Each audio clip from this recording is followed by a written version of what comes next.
Hello বন্ধুরা, তো বরের দেখো সকালবেলা হলো স্যান্ডউইচ খাবে বলে নাটক করছে, তো গ্রিল স্যান্ডউইচ বানিয়ে দিয়েছি আর চলে যাচ্ছি কাজের মধ্যে। অনেকটা দেরি হয়ে গেছে স্যান্ডউইচ বানাতে বানাতে। তো এখান থেকে অজয়নগর থেকে হেঁটে হেঁটে একা একা কাজে চলে যাচ্ছে।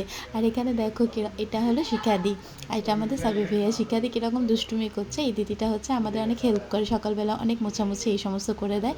তো দুষ্টুমি করছে, ওকে বলছে একটুখানি নাচ করে দেখাও।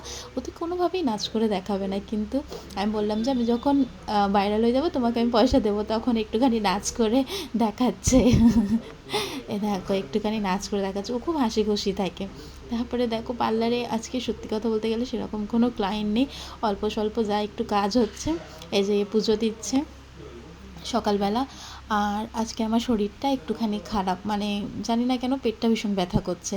আর দেখো দুপুরবেলা খাওয়াতে চলে গেলাম। আজকের ও নিয়ে এসেছিলো পাস্তা, আমি নিয়ে এসেছিলাম পাবদা মাছের ঝাল, আর এদিকে নিয়ে এসেছি হচ্ছে আলু ভাজা, সর্ষে পোস্ত দিয়ে পাবদা মাছ করেছি। তো খুব টেস্টি হয়েছিল খেতে। ভালো লাগলে কমেন্ট করো, লাইক করো, শেয়ার করো।